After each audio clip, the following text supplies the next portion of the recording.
to order for this May 2nd, 2023 regular meeting of the Planning Board. All rise for the Pledge of Allegiance. I pledge allegiance to the flag of the United States of America and to the republic for which it stands, one nation, under God, indivisible, with liberty and justice for all. By the way, I don't know who moved the flags up, but I like them better there because I don't have to get behind them, go on the other side of the post to see them, yeah.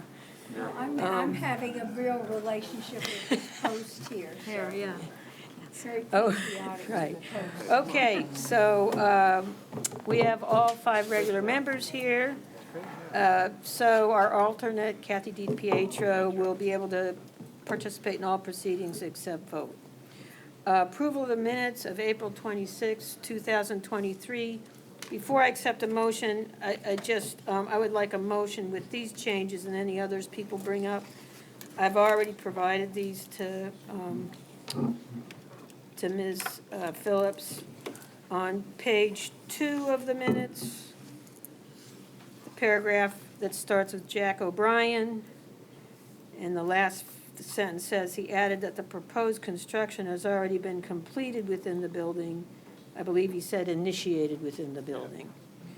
And on the next one, William Drew, the second line of that, it says, when he stated that when he was hired by Mr. Boodoo and hooked up the motel to the septic system out back. So the motel, I think, is missing.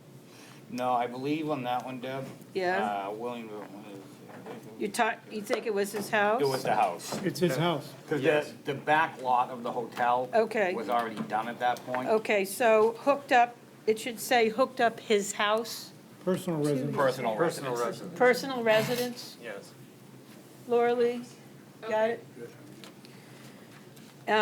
And then the last sentence, Mr. Drew stated he completed the work 4 years ago and was never paid nearly $6,000. It was less than $6,000. Oh, okay. And they said that. The paragraph that's about the third from the bottom that starts Joe and Lynn Gonzalez.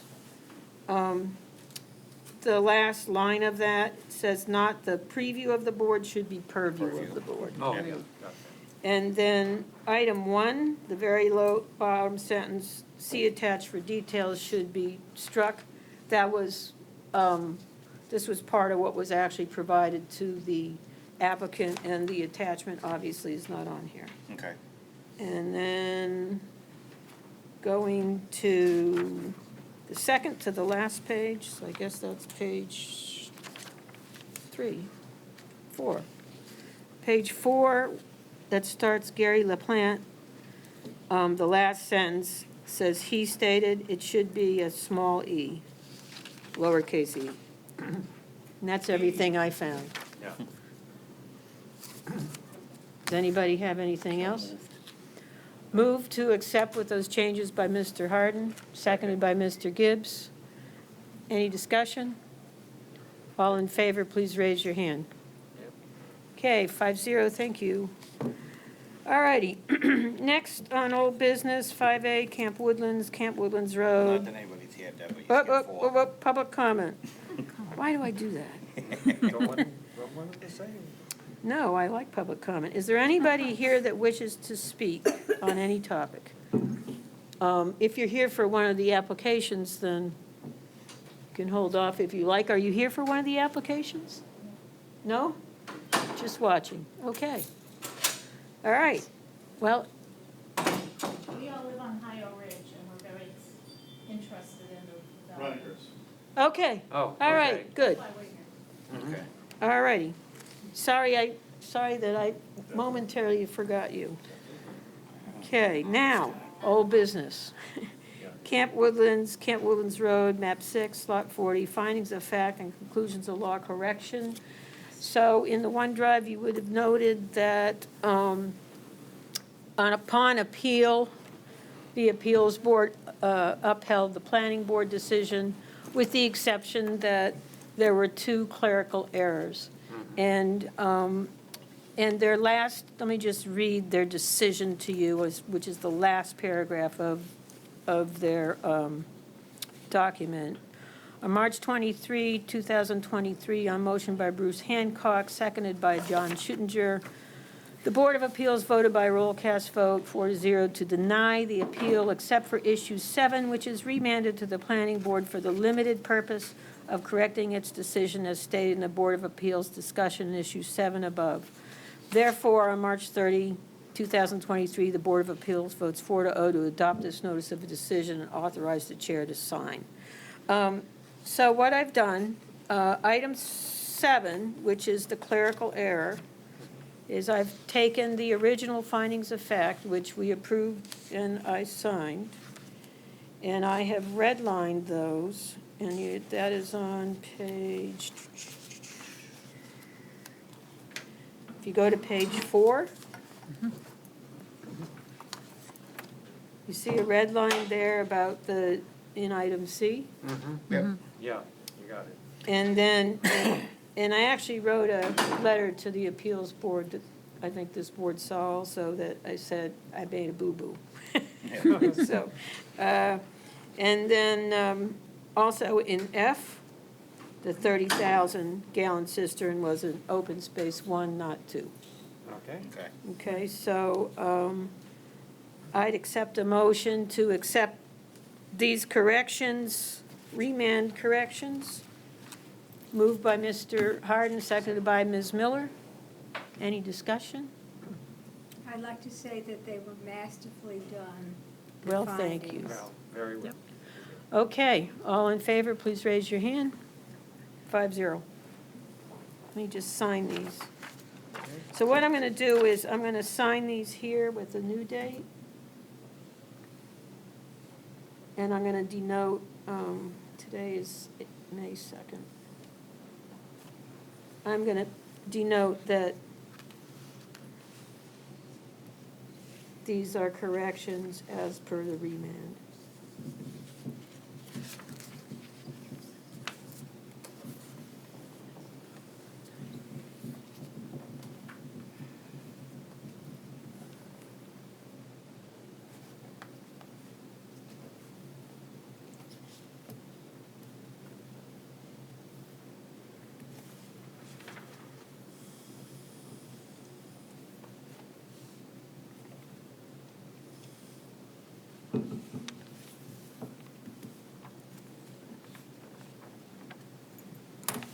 Okey-dokey.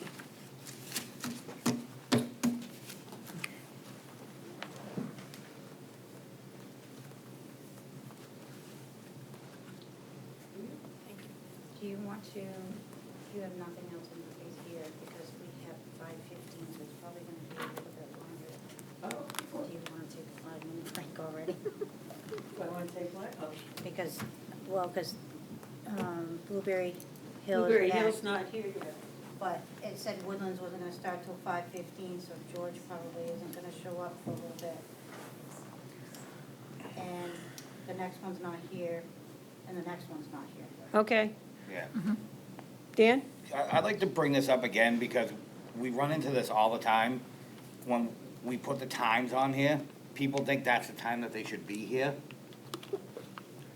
And, you know, it's 5:10 and we don't have any applicants here. And, you know, C&P, Ohio Ridge Road, Bridgton Storage, they're not thinking they're going on till 6 o'clock. I mean, the same thing happened to me when I did my project. My engineer saw 6 o'clock and we were done by 5:20 and we're waiting. So I think we need to get away from the time stamps. I know they're just a suggestion, but I think people read that and think, okay, 6 o'clock, I don't have to be there. But don't you think at 5:10, somebody that has an application before us at 5:15 ought to be here? Well, okay, yeah, the 5:15, yes, absolutely, but, you know, even if they were here, we might get through that one quick, and it's 5:40, and the other ones aren't here yet. Right. So I'm just thinking in the future, we get rid of the time slot and just say maybe suggested time, but everybody should be here at 5 o'clock. Or you could just put the number of minutes that you think should be allowed without the time. I don't think that makes any difference. People can add and subtract. I think, Deb, if you would like to tell us, George is coming down. before the meeting, or as the meeting begins, that this is the length of time you'd like to spend for our organization of thoughts and such, that would be fine. But it might tend, as Dan says, to mislead people who are coming. Yep. George is here, Yeah. 5:10. Yep. He's 5 minutes before his time. Oh, well, make them go wait outside. Okay, so why don't we can pick this back up. Yeah. Rolf, do you have any comment about it? I think that if people are paying engineers by the hour, which they do, I think that we should have times, and we should stick to the times. That's a But good then people suggestion. should be. It is, but then we sit here for what, 40 minutes? Like, say George didn't come in. There's no reason we can't take up some of the things that we have been talking about in the workshop or things like that if we've got some extra time. Or we can change the agenda to accommodate. We can move the those who agenda want- too. Yeah. Okay, the all right, parties let me think about it as chair. I think Dee had a good suggestion as well, so. We also could put, like, instead of put a beginning time, I know it's kind of like people who might play with that a little bit, but like we have 2 applicants that start at 5:15, don't put the 5:15, but these 2 applicants need to be done by 6. Mhm. And then we move on to the next, you know, so, Good you know, you're not having a beginning time, but they have to be complete, you know, we're gonna wrap it up at 6 o'clock, say. Because the beginning time, I agree, you know, because there is somebody in front of George, if he didn't show up for another 15 minutes, you know, we are paying staff too to stay and, you know, wait. Okay. If people are That- thinking they're starting at a special time. That's a similar suggestion to Ms. Miller's, basically, in a sense.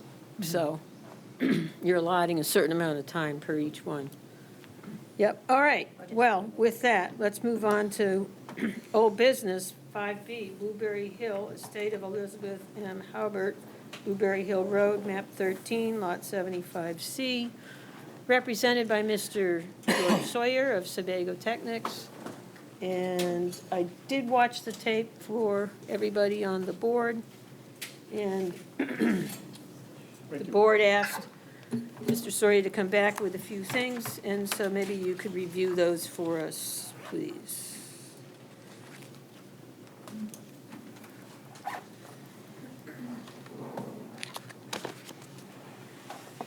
Good evening. Glad I could make it and walk right in the door and get going. We're ready for you. That's right.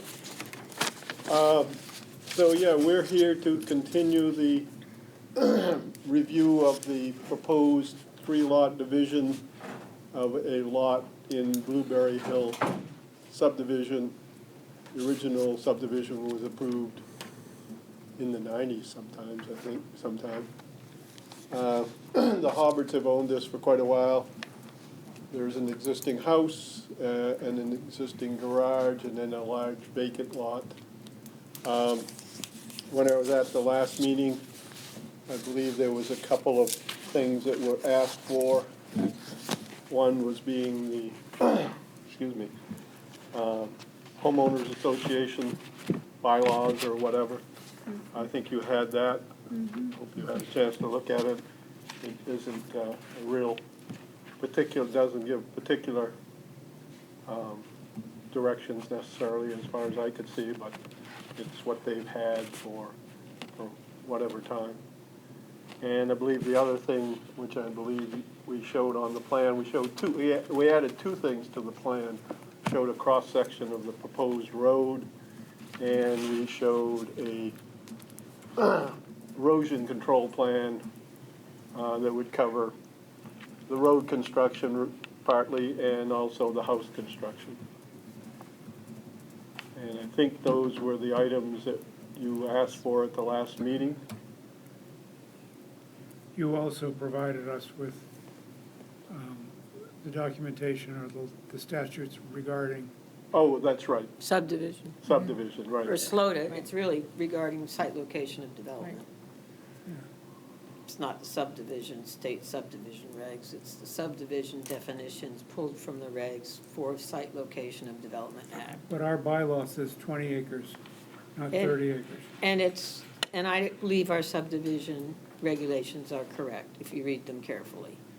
It says 20 acres or falls under site location of development law. And if you look at site location of development law, it also speaks to 20 acres. That being said, maybe for different reasons, I don't think this falls under site development law because the density of it is less than what's called for in site location. So, Less than five. we can ask the attorney, but I do not believe our subdivision regs are out of date. They were just updated a year ago. Well, my understanding of it is, and I just saw Jim walk into the room, and he's more versed on it than I am, but I think if you read the definition there, the way I read it anyway, let's put it that way, it talks about the 20 acres and except when all lots are for single-family detached residential housings, common areas or open space, a subdivision is a division of a parcel of land into 15 or more lots to be offered for sale or lease in a 5-year period. If the aggregate land includes 30 acres. So it's the first part, I believe, is more for a commercial or other type of non-residential, or other type of residential subdivision. A condominium, a planned unit development, things like that. But this is 3 individual lots or 3 individual houses. So if you have to read the Yeah, I'll tell you what I was reading, but I'm also going to defer to you as an engineer that's long-standing. So the way I read our subdivision, it says on page 112, DEP approval must be secured in writing before submission of the final subdivision if the proposed subdivision occupies more than 20 acres of land and is not exempt from the Site Location of Development Act. I think it is exempt from the Site Location of Development Act, even though it occupies more than 20 acres. It doesn't have any structures occupying a ground area in excess of 3 acres. We don't know of any other DEP permit it requires. right. And it doesn't fall under at least what we're understanding is it doesn't fall under the jurisdiction of DEP review. When I look at the definition in site law here, and there's another section of site law that talks about what's exempt and what's not, it says a subdivision is division of parcel of land into 5 or more lots to be offered for sale or lease public during any 5-year period if the aggregate land area includes more than 20 acres, except that when all lots are for Right. single-family detached. So you're saying it's the all lots? That's correct. It's the second part, and that's where it talks about 15 lots and 30 acres. Okay, I'm good with it. we'll get this clarified with our It also attorney. defines, if you read it also, and this is where you were reading and I read it too, it says, DEP's definition of dead subdivision, and when in using that definition they're saying that they will not review unless it's 15, Right, they will not even do a review of it. correct.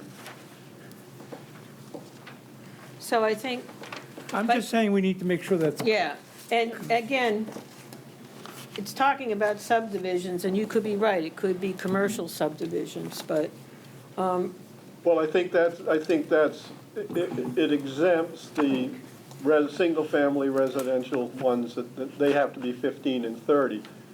I read it as what it says in your subdivision definition, as far as DEP goes, they only took the first part of the DEP definition. They didn't go into the second part where it talks about the residential and the 15 and 30. yeah, I mean, it refers you to 38 MRSA 481 at seek, which means that whole section, essentially. Right, I'm just saying, I read that whole section, Yeah, and I'm just, After I read it and after George explained it to me when at that meeting, I said, you're right. And when I read the law, I agreed with you. Right. I'm just saying, I think that this can cause some confusion to some people. And So should- we can need to get fix that, it. let's get that clarified. Because I'll tell you, it's just a confusion to me as a board member, as a lay board member. When I read through site location of development law, it's different than when just a stormwater report's required. Right. They're two, one site, SLOTA is much more complicated, shall we say. Yeah, exactly. So, it would be good to get that clarification, because the 20 acres could just be for stormwater, which I don't know that it makes sense in the case of this. They've done a report on stormwater anyway for phosphorus. Well, the stormwater is a completely separate section, Right, and it goes by the amount of non-vegetated or impervious areas. yeah, whatever, I that type of understand, I'm thing. just, So, that whole section in I our, think what I would suggest, in my thought would be that in your definition in your book, you put in that whole section that you and I just read, where, From the statute. from the statute, that's correct. Because you're right, well, the first part of it says, you got the first line of it, and you don't have the second line, which offers the exemption, or explains the exemption. Which is the reason why I said you. What's that? That's why I said Yeah. you had a problem. I'm not sure if I buy that, just because we're going to be adding a huge amount, and I think the reason the lawyer said 481 SEQ, and then also in subdivision, took out the subdivision definitions that used to be there, because they're 3 pages long as they change, and they're probably going to change again this year. So I think what we need is clarification on just if it's, it might need to be split into a couple different standards on what's needed. That's just, we got a workshop coming up on the 16th. We can get that question addressed. Anyway, go on.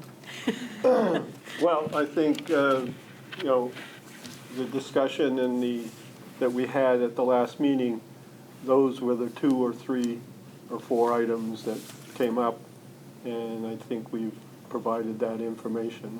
And if folks have particular questions, I'd be glad to try to answer them.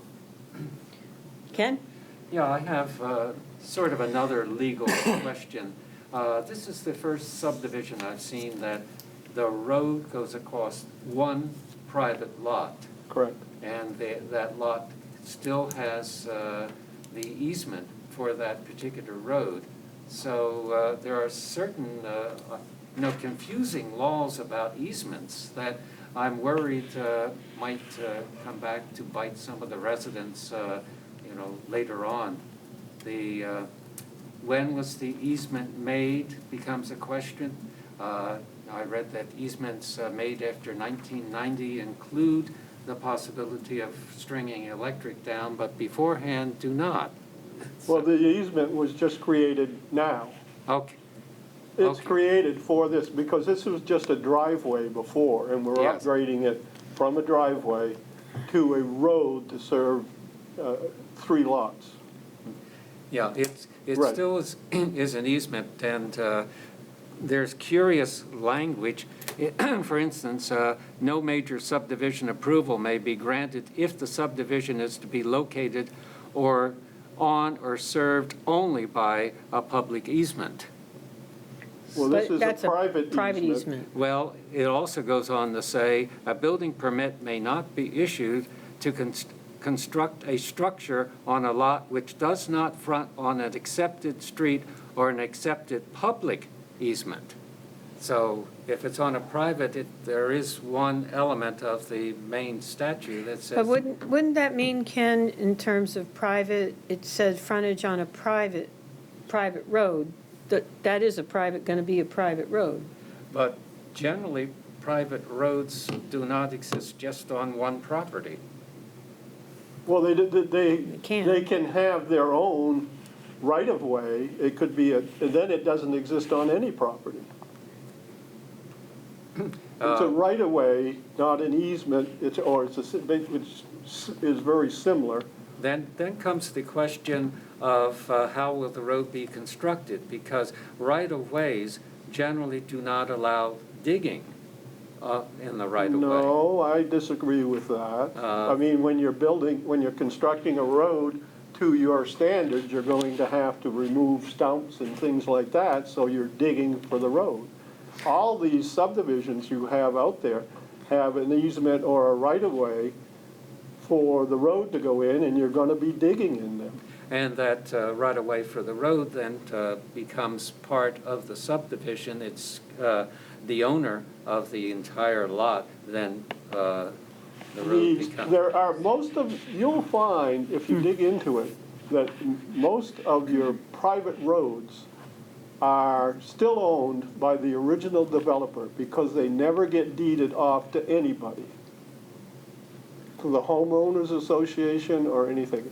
It gets completely overlooked. Unless the road, each lot's to the center of the road. So let me just, But no lots extend to the center of the road, typically.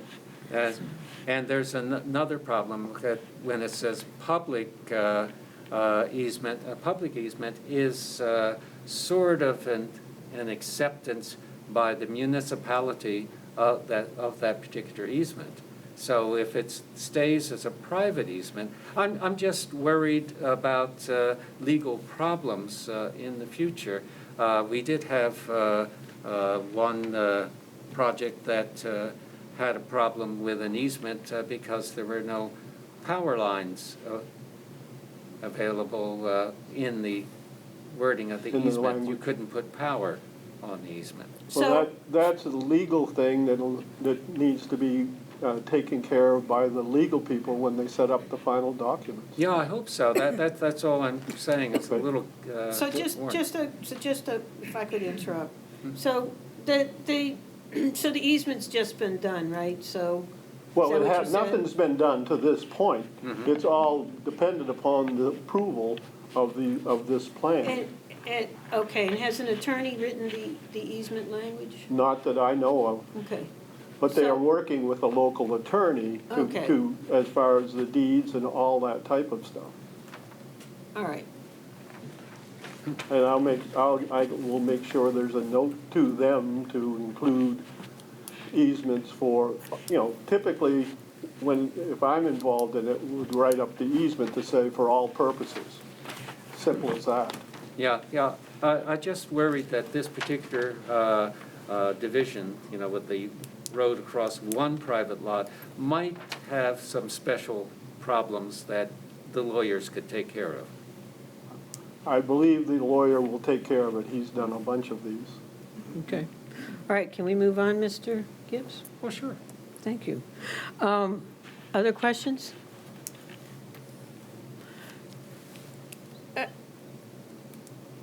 Nobody? Wow, okay. I had a couple. That 16.4 lot, which has wetlands on it, are you considering, you're not considering those wetlands buildable area, is that correct? They're defined as wetlands. It's possible, I suppose, that they could do something if they got the permits. I'm not sure what it would be or why they would want to do it. But, they'd have to certainly get permits to do anything within the wetland or up to a certain Okay. small amount. And just a clarification on the maintenance agreement. So there's the Blueberry Hill Road that runs, from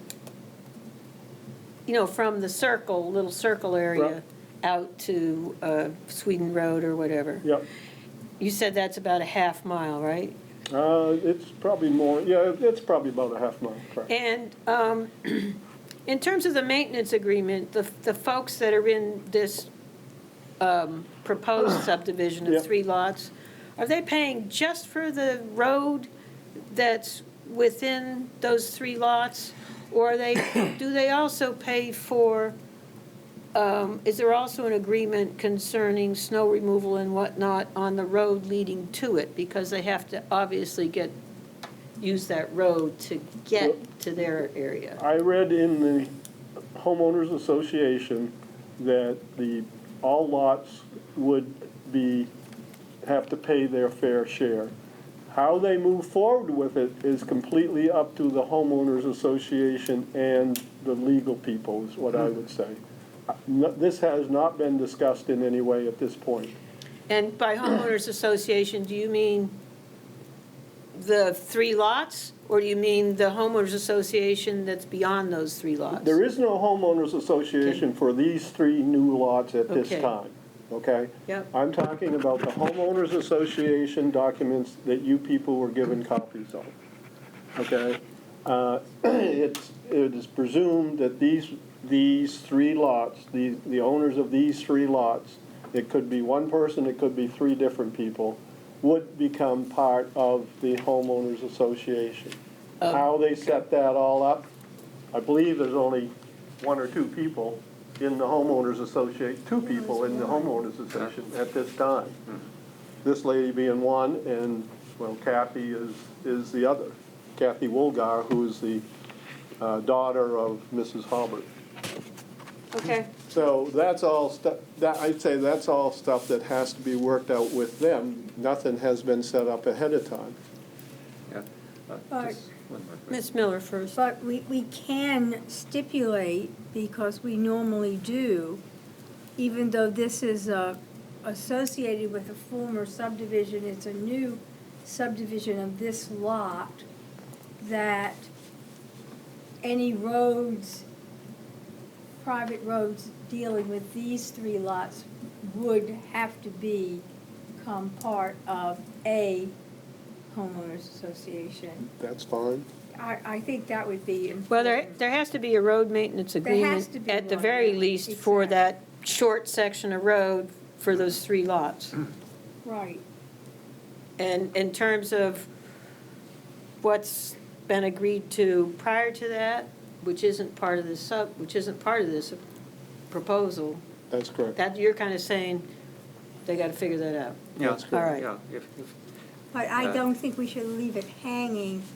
We don't have to give the proportional responsibility. But I think because it's a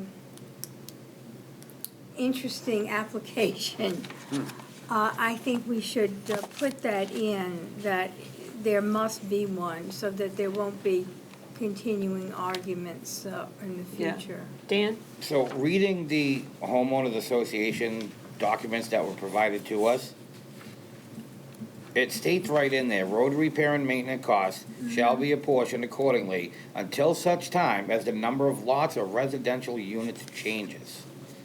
So it says right in there, if they're adding in 3 lots, we already have that documentation.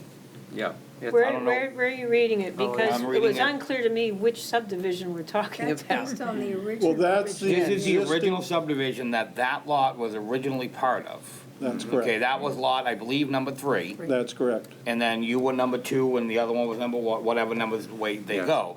So now that you're subdividing that, they're gonna, like you said, the lawyers are gonna have to draft something up, so those 3 lots then become part of this association. Right. But it says in their original documents, between William Hobart and Elizabeth Hobart and Frederick, I'm not gonna try and pronounce the last name, Buchanan. Bridgton. It said, and it's right in that document for road repair and maintenance. Yeah, yeah. It's- Okay, just, can you point me to it? Because I thought I in- found it and now I don't see well, It's anything. on page, it's not Of numbered. which submission, 4-4 or 5-2? 5-2. Okay. 5-2. If you go to 5-2, when you go to page, 2, I think, is this no, it's it? page 17. Is this what you're? Okay. looking Yeah, that one. at? Yeah, yeah, here, I'll show Yeah, you. so page Here, I'll 2. give it to you over here. Page, oh, Of the agreement. So on the iPad, Deb, it's page 17 of 20, where it starts. Yeah, it doesn't give you page numbers on that, does it? But anyway, that's what I see being it. referred to. road repair and maintenance. Okay. Yeah. Yes, but just, that doesn't anticipate further lots. Yes, it does. Yes, Yes, it it does. does. The does. very last Specific. sentence, I heard you read that, but it may have been supposed that any new owners of the original subdivision without this new division. So I just think a little redundancy would clarify things. Well, I would tell you that Remember reading this. Lot 2, which is just to the north of this lot, has already been divided into 3 lots. That was done a long time ago. And it's And that was- serviced by the same right away. Serviced by the same road. And I believe Lot 1 has been divided once, into 2 lots. I think a way to Maybe do. 3.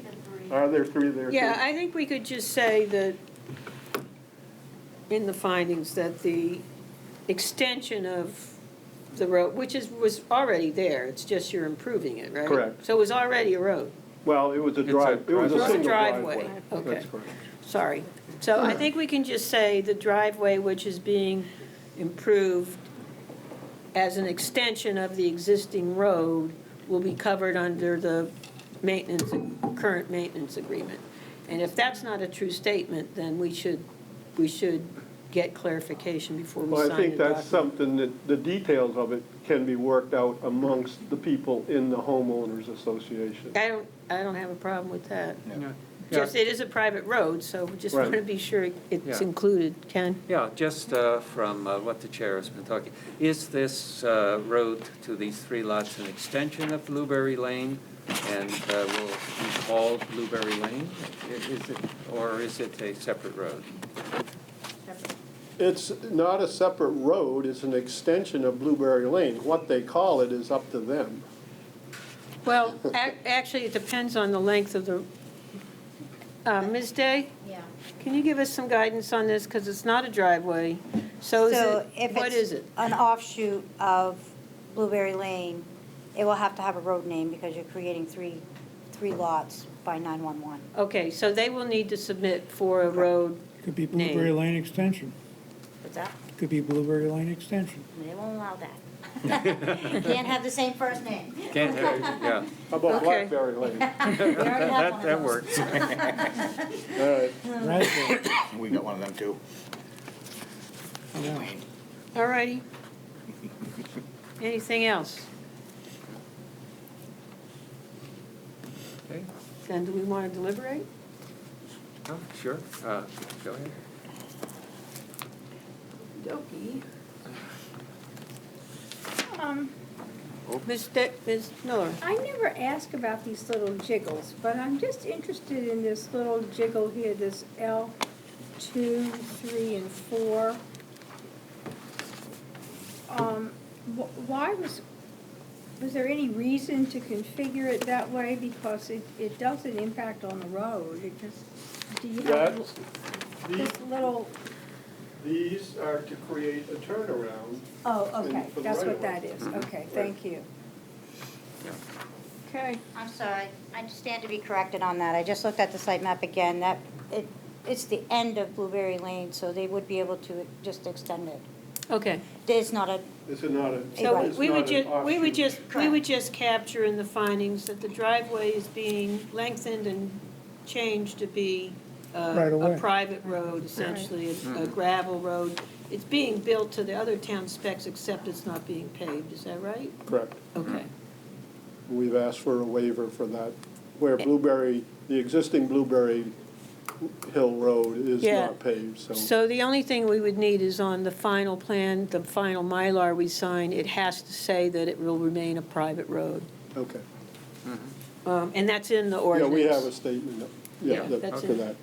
Okay, so statutory review criteria, please jump up if there's something we need to do on the right back of this. Pollution. Sufficient water, municipal water supply, erosion. Yeah, will this new road need ditching on one side or the other? Probably not. It really goes right down a little ridge. It'll be more once you actually get out there and start doing it. There really isn't any ditch out there now on the driveway. So we're gonna be building it up, so probably not really. Oh, okay. Okay. Sewage disposal, municipal solid waste disposal, aesthetic, cultural, natural values, comprehensive plan, financial, technical capacity, surface waters, outstanding river segments. There are no outstanding river segments. Groundwater, floodplains, freshwater wetlands, farmland, river, stream, or brook, stormwater, spaghetti lots, lake phosphorus concentration, that was done. Impact on adjoining municipality, doesn't adjoin Doesn't Carver. adjoin. Of course, it's not land, is it a land subject to liquid harvest, No, it's been, it liquidation harvest? hasn't been touched for 20, 30 years. Okay. Additional review criteria, phosphorus export, relationship to community services, retention of proposed public sites and open spaces, preservation of natural and historic features, traffic impact, shoreline zoning, easement for drainage ways, utilities, required improvements. So required improvements are monuments, road signs, roads, landscaping, sewage disposal, and storm drainage. It seems to me the ones that apply there are monuments, We'll set pins at all the corners. and then any road sign if you need a, Well, they'll, yeah, yeah, I mean, it's gonna be Blueberry Yeah. Hill. whatever. Or Blueberry Hill Extension, whatever they. Road or homeowners association, I think I would just put a note here that includes, the maintenance of the road is to include, the extension. And what about the main road? Do they? But the main road is not Taken under care our of. purview in this case. The main road has been there for 30 years. Yeah. So the main road is covered under that covenant, restrictive covenant. And we're just saying that we interpret that restrictive covenant to include the additional 3 lots in its road. Right. So that's the way I would write the Yes. findings. And if I'm wrong, if we're wrong, some lawyer's gonna tell George that.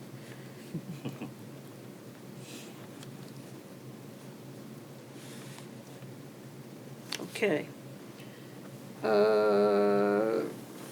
Minimum lot size and frontage for subdivision lots, Matt? monuments, what we already talked about, road signs, roads, they're asking, pass over all that, it's a non-conforming road because it's not paved. And,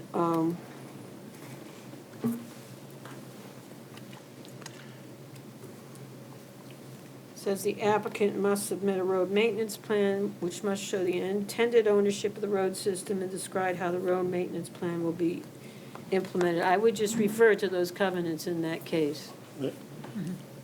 Oh, darn.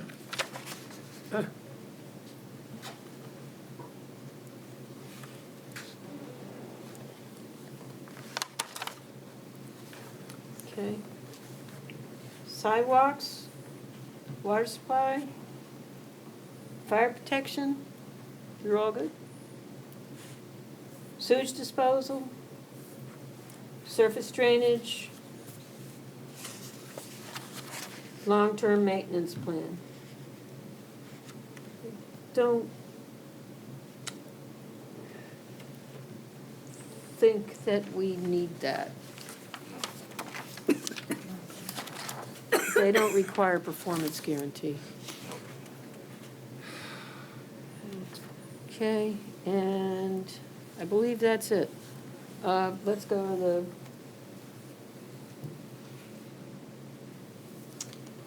district standards.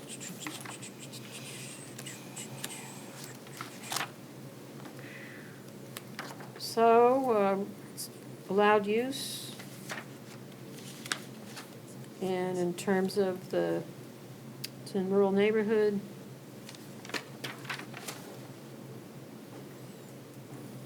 Minimum lot size, minimum frontage, does not have shore frontage, maximum lot coverage, that would apply once things are built. Contiguous area doesn't apply. Maximum front setback line doesn't apply. Minimum front setback line, applicable to all structures, 75 feet. That'll be happen when. Yep. Setback line from common lot line, 25 feet.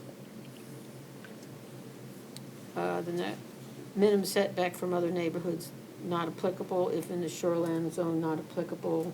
Height of structures will be controlled by the CEO. That gets all of that. And then, in terms of district-specific standards,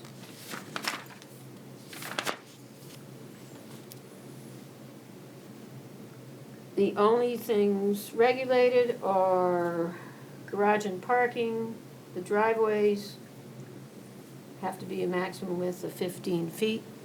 I think that would be controlled by Brenda.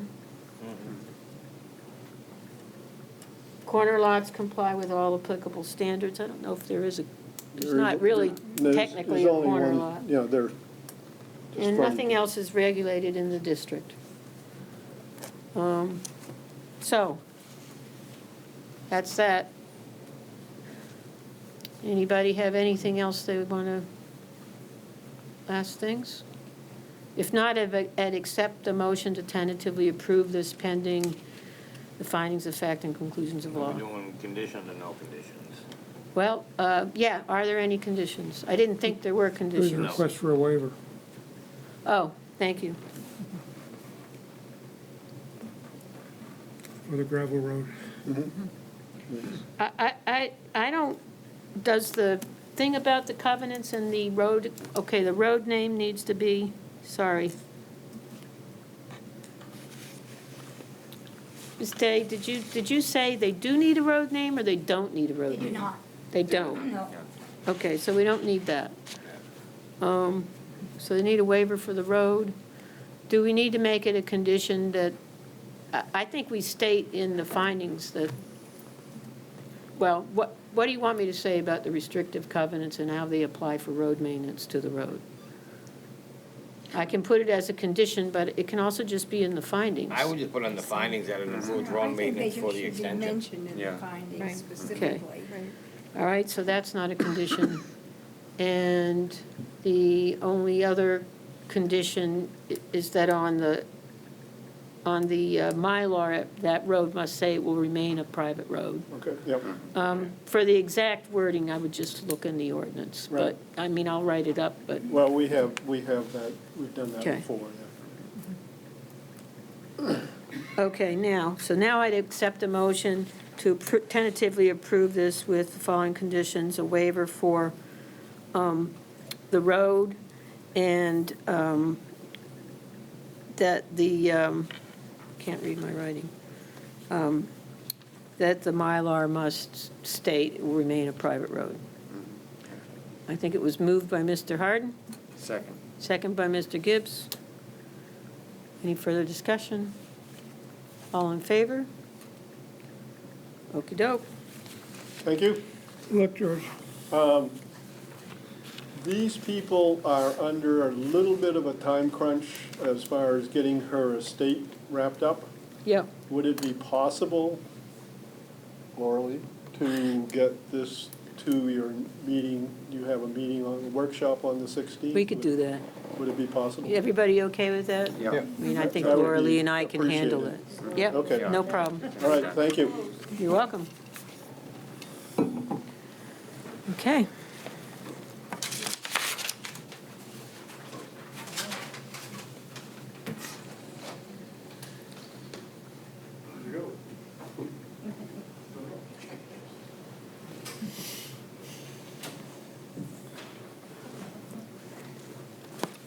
You must be Mr. Seymour. I am. Okay. So next on the agenda, we have New business, CNP Ridge subdivision, High Ridge Road, map 8, lots 1 through 6. Represented applicant is Mr. Reniker, represented by Mr. Seymour of Sebago? Sebago, Texas. Sebago, The other half of George. Okay, Which half? the floor is yours. All Please right, describe the Thank you very much. project. We're here this evening to represent Charles and Patricia Reniker with an amendment of their subdivision plan, which was approved in March of 2003. What happened is Mr. Reniker inadvertently sold land to an abutter from his parcel that was retained, and in doing so, inadvertently created amended subdivision. The lighter, I'll call it dark orange, and gold-colored lots are the parcels that he sold to abutters.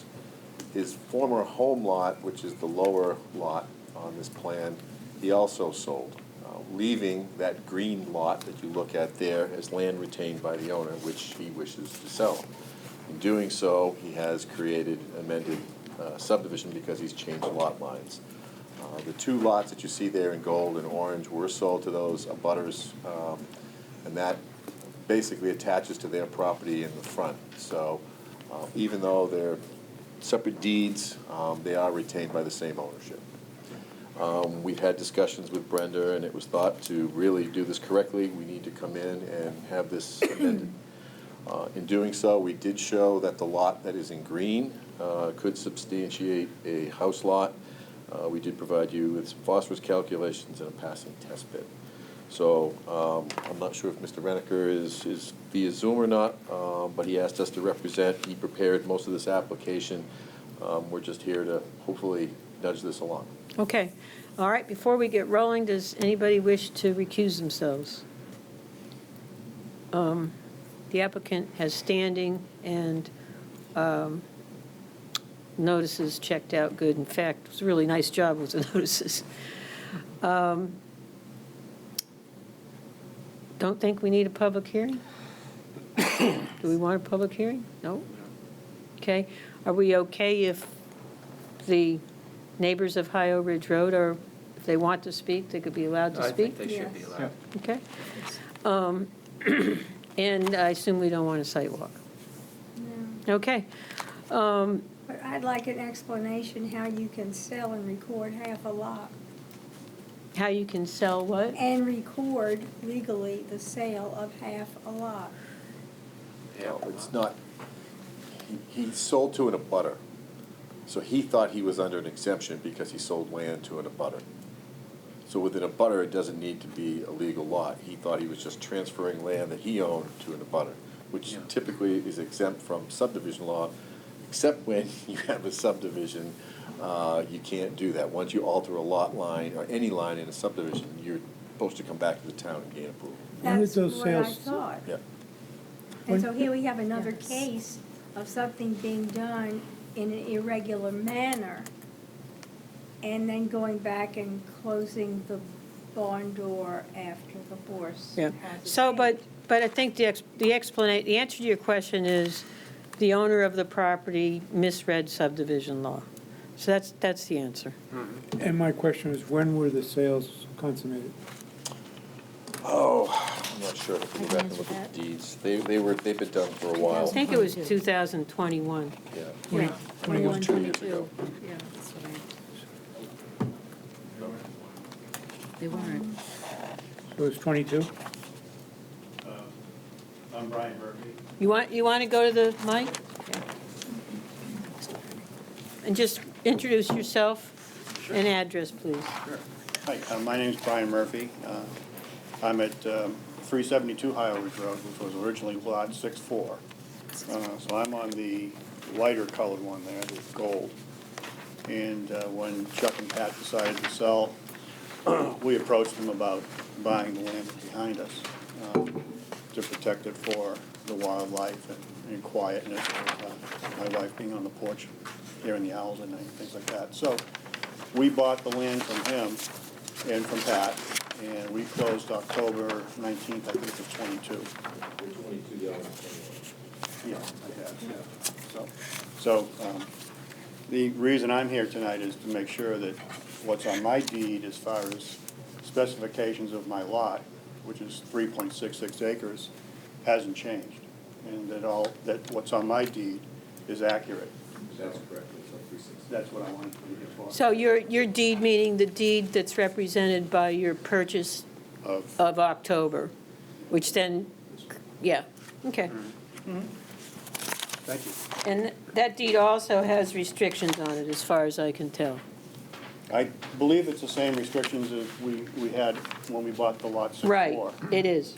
Yeah, It's the 50-foot buffer, things like that. 50-foot buffer from the lot lines. And the only change that got made, I came to the board back when I bought the lot, and Ms. Miller was on the board, and we just changed the driveway from sharing the right-of-way for our driveway access to putting our driveway up into the top left of our lot. Correct, I remember seeing that. So, Okay, thank you. yep.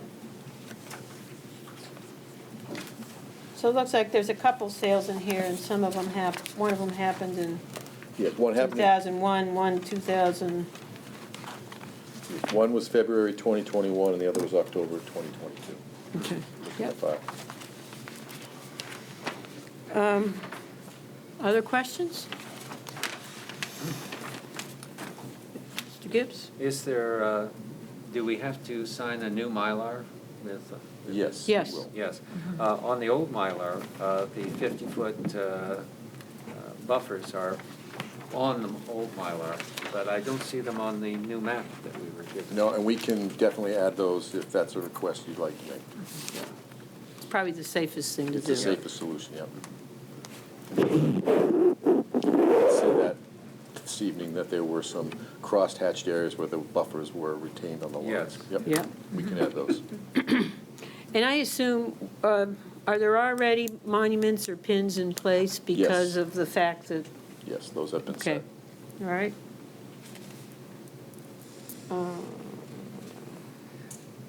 Did everyone? They've been put in recently. Well, if they Yep. wanted to, the lot herein shall not be further subdivided. So there's a comment in the covenants, the lot herein shall not be further subdivided. I think that refers to the combination of the white and the yellow, or Yes, and the white and the, because they're not, right. I don't believe that restriction applies to the green. okay. All right, that was actually my next question. All right. Other questions? Does anybody else in the audience wish to speak, or do you have your say? Oh, I think I saw what I needed on the map. Okay. Thank you. And it's a subdivision for 6 homes? You gotta go to the mic, please. Just state your name and address. Liga Metcalf, I live on Ohio Ridge, but I'm not in the butter, I'm just very curious. I think I read somewhere it was a subdivision for 6 homes, am I right? It's 7 lots now. Okay, so 7 lots means 7 homes. Right. Okay, I'm trying to get the speed limit on Ohio Ridge reduced, so the more homes, the more likely we can get a reduction. Okay. There's an opposite request. Good luck. Any other questions for Mr. Seymour? Let me see if I have any. So just a clarification, because of the way the application was filled out with the not applicable items about wells and I assume these additional lots all are tying into this, I mean, there is no septic. Correct. They're not, I mean, is The only the one would correct be- answer actually, there's not going to be additional wells or septic? The only one would be potentially the green one. The green one. The others are already just extensions of the existing lots, and they already have homes. Okay, and so septic. if a home were to be built on the green one, then it would be private well, Correct. private septic? Yes. And we Okay. provide you a Test test pits pit on the on that plan. lot. They have test pits on the plan. Okay.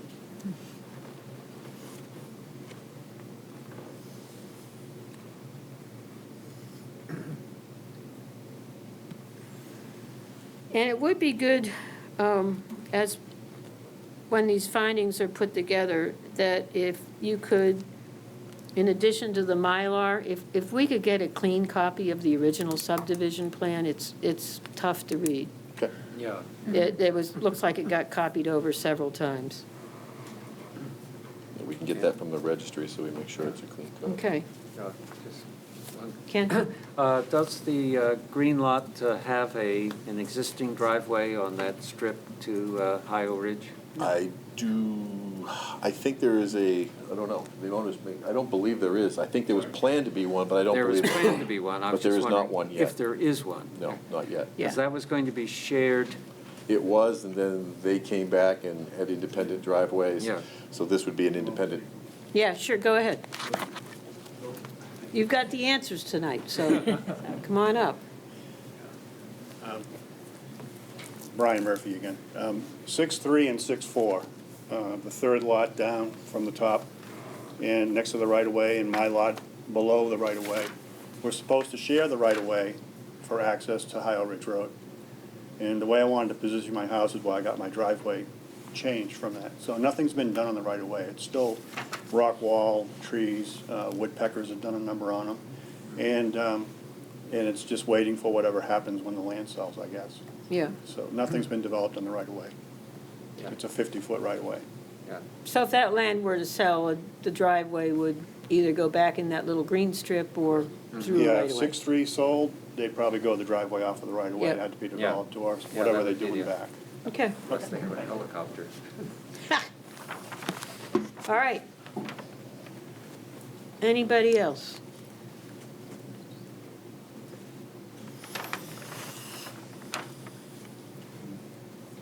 So then, I think we might as well deliberate.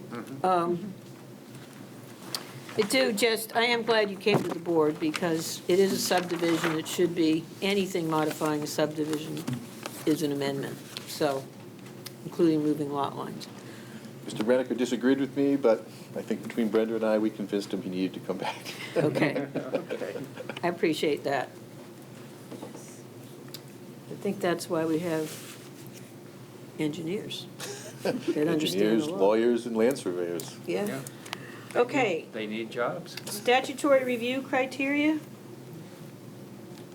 Pollution, sufficient water, municipal water supply, erosion, traffic, sewage disposal. I'm gonna go fast because I don't think there's any questions on any of these. Solid waste disposal, cultural and natural values, comprehensive plan, financial technical capacity, surface waters, there aren't any. Groundwater, floodplains, freshwater wetlands, farmland, river, stream, or brook. Stormwater, they're not spaghetti lots, but they're not in the shoreline, no. Lake phosphorus concentration, was done. Impact on adjoining municipality. This doesn't back up to Denmark, does it, No. in any way? No. It's not land subject to liquidation criteria, additional review criteria, phosphorus export. Is it acceptable relationship to community services, retention of public sites and open spaces, spaces. Preservation of natural and historic area features, traffic impact, shoreline zoning, easement for drainage ways, utilities, required improvements, road or homeowners association. There is none for this, none is No. needed, right? Minimum lot size and lot frontage, these all meet that. Monuments, already in place, road signs, none needed, roads, none needed. Non-sidewalks, water supply, fire protection, sewage disposal, surface drainage, long-term maintenance plan. That's all of that. And it's in the rural neighborhood once again. It's an allowed use. Are there any of the dimensional standards that anybody has questions on or doubts about? Speak now or forever hold your peace. Okay? I have a question. Sure, go ahead. I've always wondered what, if there are any rules about stone walls. Are they considered a historical or cultural importance? It depends, Okay. I think is the answer. So if in a lot of subdivisions, the applicant has to go to the Natural Resources Commission to see, especially when they're started, to see if there's anything of significance there. That would have been done on this original subdivision. So, and it sounds as though the owners here want to retain the stone walls. So the answer to your question, though, is it depends. Okay. It depends on whether there's an overseeing body for the subdivision and whether they put it into a certain classification. Okay. Yeah, I think the answer to that would be if it falls in a national historical landmark or preservation, then it could be required that the walls remain. Okay. Do we need to add that the new green lot cannot be further divided? That's actually It is in already in the Okay, deeds. Good. But that, I thought it was, that it could be subdivided. Could be. No, can't I be believe it's, could be subdivided. Is it could be or can't be? I believe he does not want that on the deed restriction. I think the deed restriction applied to the white lot, not to Correct. to the green lot. Not to his. It's So- Right, not to the green lot. Not to the green lot. To the So original not to white the lot. green lot, but it is to the Original white lot, the other lots. So it could be subdivided. Correct. Yes. Yes. The green lot could be. and if it does, then it too would have to come back to you as Correct. amended Right. subdivision. Right. Yeah. Because these ones that say something that I'm looking at say the lot herein conveyed shall not be further subdivided. Right, those are the existing lots. The green one is the Right. only one that does not have that covenants. Well, can that have different regulations than the ones that say it may not be subdivided? In other words, can one lot be singled out to be treated differently?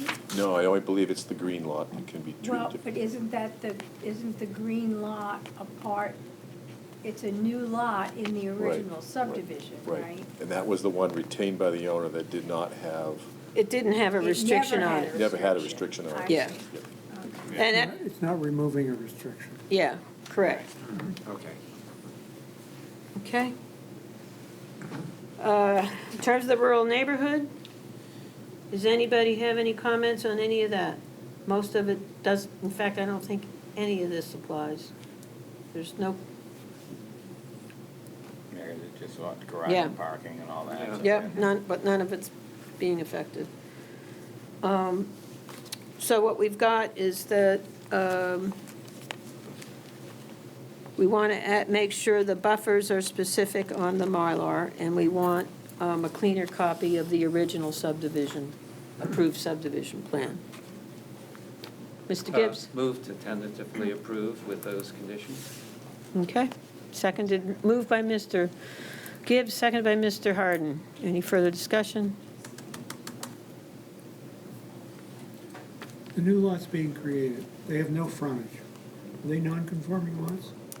It has frontage, that No, lot. they have frontage because they're actually being, they're really just being combined. I really. understand they're being combined, but, and I would understand that they would have frontage if they're being combined. But you're telling me they're gonna be separate deeds? There are Within- already deeds for the gold and the orange. They're already made a deed, You're but they're a right. So separate by deed. de facto, they've made one for the green one as well, because that's land retained by. But in the writing of the deed for the orange and the whatever beige, Right, does that include all the land, including the white in front of it? yes. Well, no, that deed, let me explain. Yeah, That's what I'm. That deed is for this. that's what it, One deed's for this, one deed's for that, and there's a deed for each one of these. So these two deeds are tied together by that same landowner. These do not have frontage because that landowner would have to provide some other means if they were gonna split that off. So they're non-conforming lots. No, they're land that was purchased to, as if you went out and bought a back piece behind your They're, property. technically, they're not buildable lots. They're not buildable lots, that is correct. They'd have to combine them with the front lot to make it. Yeah. Right, they would have to merge. They'd have to merge, correct. Yeah. Okay, so I'll put that in the findings. Yeah, just a question, do the deeds for those two extensions say they're not buildable lots? They I should. don't believe they do, but to your fact, they don't have, those lots independently do not have road frontage, so they could not be built on by that fact. If they were combined and merged, they'd have to still get a 50-foot right-of-way out there to get another lot. Correct. So I'm by just- de fact, they're not buildable. And that can be stated in the findings if necessary, because,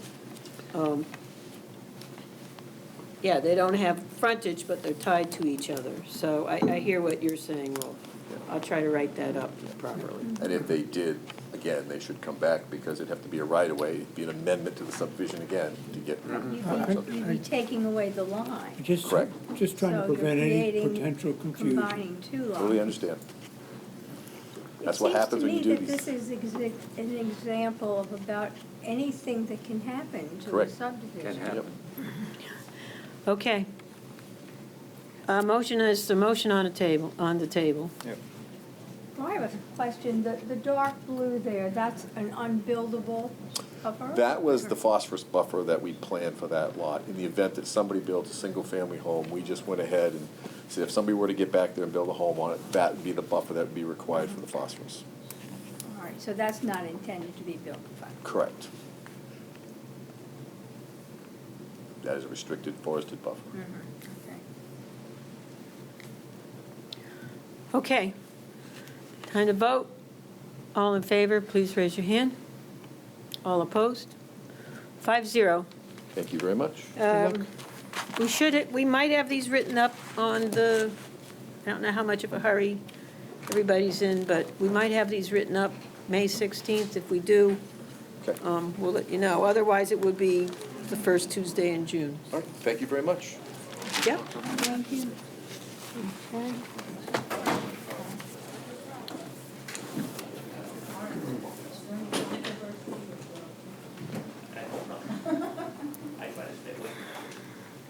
You want me to support you? You know what I don't understand is all these the problem is, what the hell is putting that on?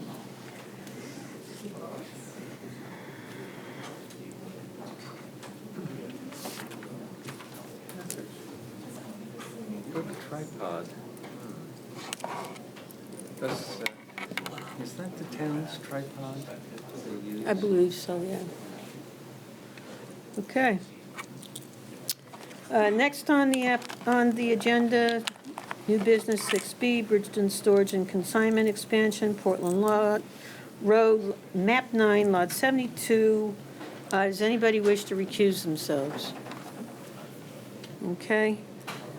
Standing appears to be in order, and notices appear to be in order. Do we consider the application substantially correct? Complete, geez, Yes. tongue-tied today.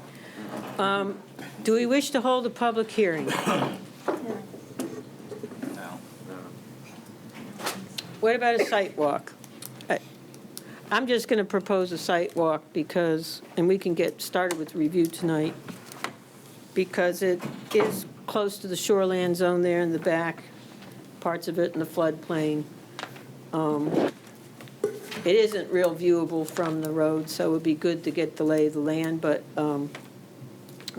I'll leave that to the board if there's, Well, I agree. okay, so do you want to make a motion? I move that we have a sidewalk. Ken moves a site walk, is there a second? Second by Mr. Madsen. We have a motion on the table. Okay, I'll wait. You tried to get in there before we, Yeah. I just heard you say it's in the floodplain. We're not in the floodplain. We stayed out of the floodplain. The first phase was in the floodplain.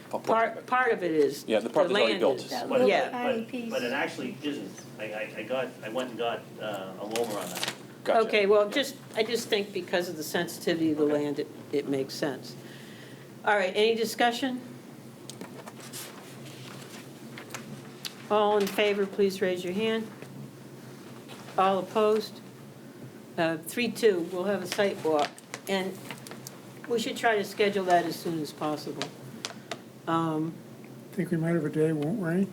It would be good to go on a day it doesn't rain.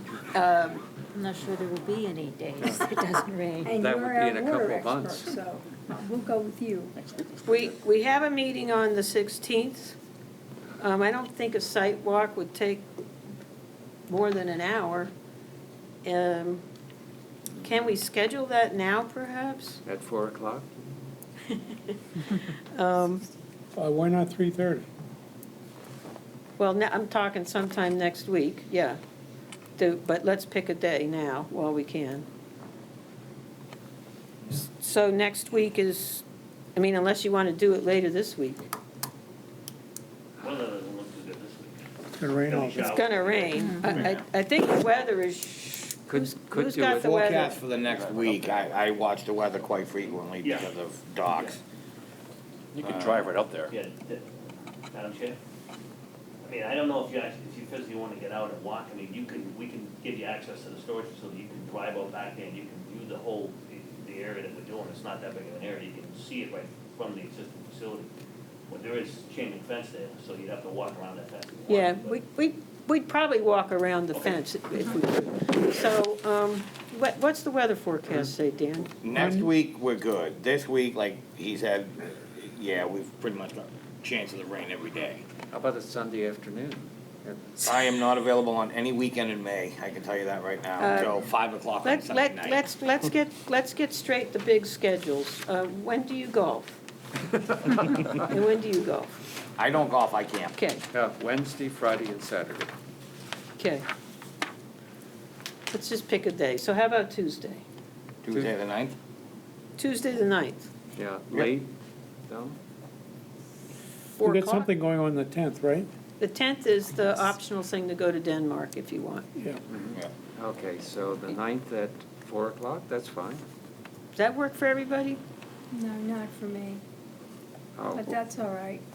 not for Dee. When would you want it, Dee?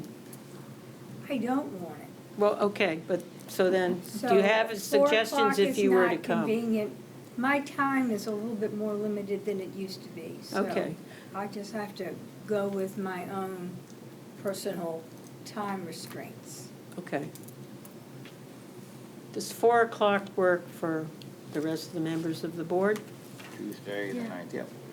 Rolf? Yep. Is that okay for you, Kathy? I'm happy to move it up to 3 to try and include D if people prefer that. Would you like it earlier, Dee? No, I never know now. It's Oh. difficult for me, so if I can make it, I will make it. Oh, 4 is not good at all, but Would I you- wouldn't want you to change anything because I may not be able to go. Okay, I mean, I'm more than willing to propose 3 No, if it's the rest of. fine, and it's difficult for me to move around on some parcels of land also, Okay. so. You can get on the other side of the chain link fence and direct us. Oh, I can go over the chain. So, Ms. Day and Ms. Phillips, does that day work for you folks? I know that's a select board meeting day. Yeah, I have to attend select board, that night, so I'm probably not gonna make it. Would Monday be better? What about Monday? Monday, it's okay. Is Monday okay? Can we do 3 on Tuesday? I'm Tuesday fine. at 3 you can make? 3 on Tuesday I could go, if you give me All enough right, time to. 3 o'clock Tuesday? Oh, You're just gonna have to go off quick. yeah, okay, 9 holes. Oh, jeez, I'm writing that down, Ken, okay? 3, okay, motion to have the site walk. We've already agreed we will have a site walk. Motion, I don't know if we need a motion, but just to be sure, Just a motion. consensus. Just consensus, okay, 3 o'clock Tuesday. Okay. And can you folks make it then? I can be there, you know. Okay, fantastic. Okay.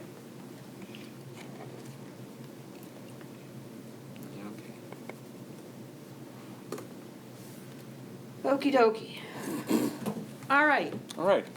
please explain the project. Sure. For the record, my name is Jeff Amos.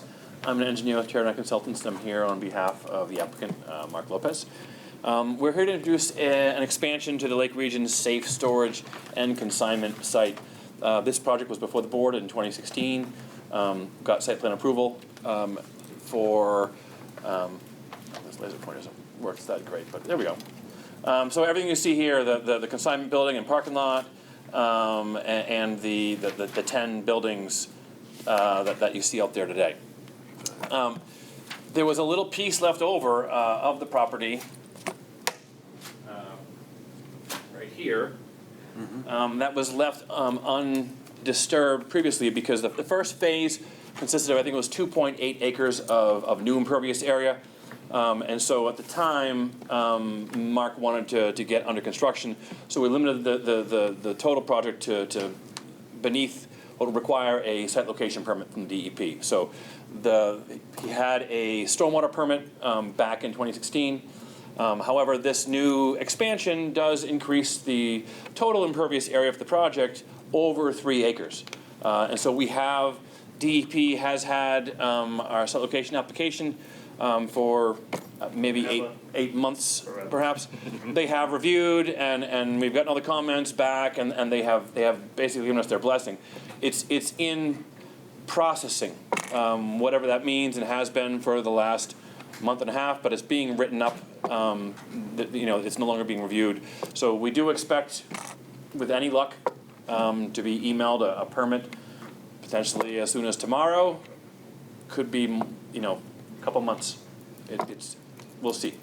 But so that this project is Willett Brook runs right behind the property, and the Willett Brook floodplain is shown here in yellow if you can see it. So that was during the review of DEP. We made sure they reviewed that, and we made sure that all proposed disturbance. We have a new stormwater pond back there to serve the 3 new buildings. All disturbance is located outside of the shoreland zone. So we went above and beyond to make sure that we had no disturbance whatsoever within the shoreland zone. So we're completely within the inner corridor and not in the shoreland zone there. The 3 new buildings total approximately 11,400 square feet of new storage. The existing fence that is around the storage facility on this back side, I'll give up on that, I guess. On this back side, right here, will be broken and rerouted around the new expansion.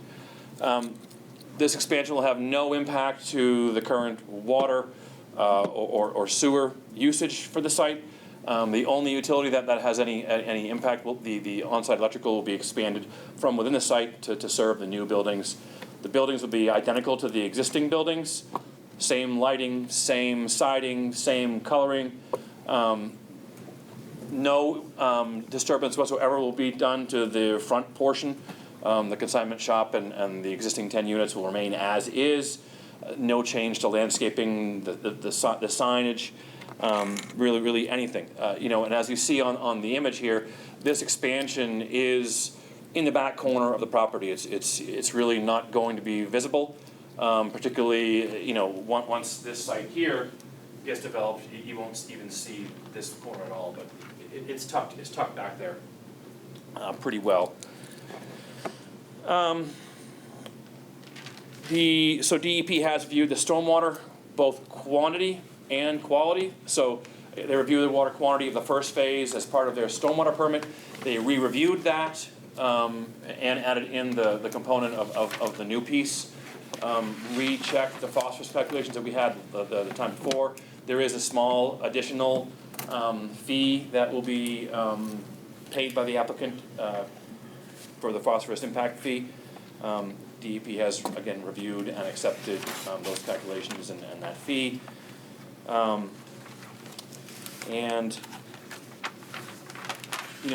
That's. There's not much to talk about. It's a small expansion. That said, we did get the review sheets from town staff, and one item that is on there. This is in the inner corridor zone, and everything in that zone is required to have a sidewalk along the frontage. The applicant does not believe that's reasonable because the frontage is completely developed. There's no change whatsoever. This is a small improvement to the back corner of the property. So, you know, he certainly is not looking to install a sidewalk along the front of something that isn't changing and that's new, as of, 7 years ago. So with that, I'm happy to answer any questions that you might have, and as is the applicant. Okay, board members, who has a question about the evidence? Kathy? Yes, I was wondering how you intended to comply with section 3-2B in the schedule of uses table.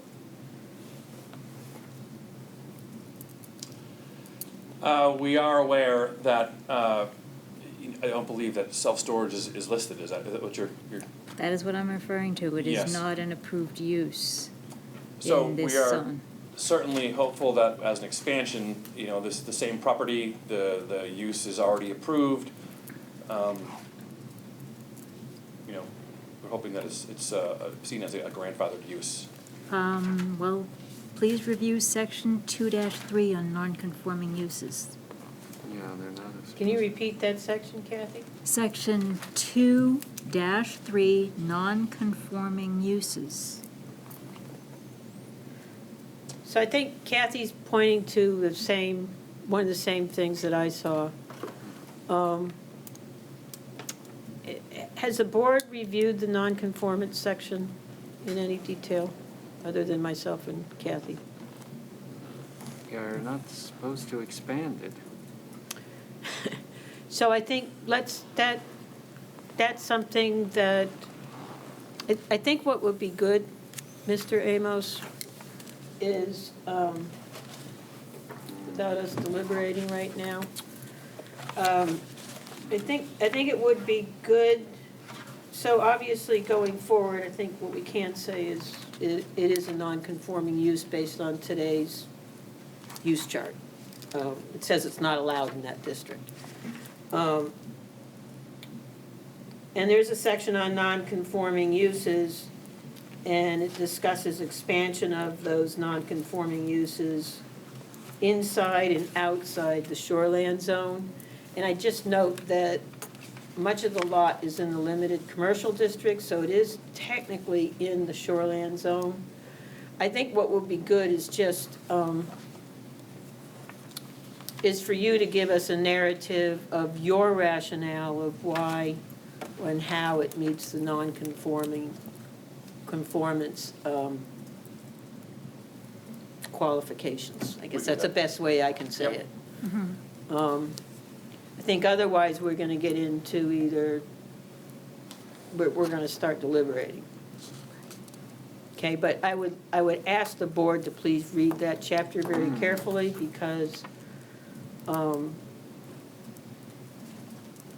it is a non-conforming use, and at the end of the day, it's gonna be our judgment as to whether the rationale that's presented is Number 2 seems applies, permitted, yeah. I should say, okay? It seems So permitted. I wouldn't read it now, because we have, I wouldn't read it now, because I'm sure there's other Page 3. questions, but, So if I wanted to store Of the boats, land I could use. store boats there? I can't provide the logic for indoor and outdoor boat storage. I'm not saying, I just don't want to deliberate right now, but I think it's just reasonable to ask for a rationale of it as a non-conforming use. Obviously, boat storage is allowed but self-storage isn't in that district. And it's an expansion of a non-conforming use, and the question is whether you can apply those. And so we'd want your We'll interpretation of certainly have a that. narrative next time and Yeah. explain our position on that. I think, yeah, give us your interpretation. Yeah. That would be really helpful. Thank you. Yeah. Okay? Other questions? I Yes. Oh, Go ahead, Ken. Yeah, when you're looking at that, I would look at Article 1 of the Land Use Code and Section D.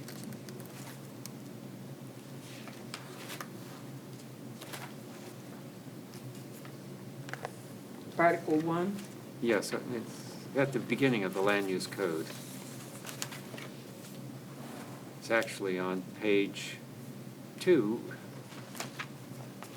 begins the discussion of non-conforming uses. Okay.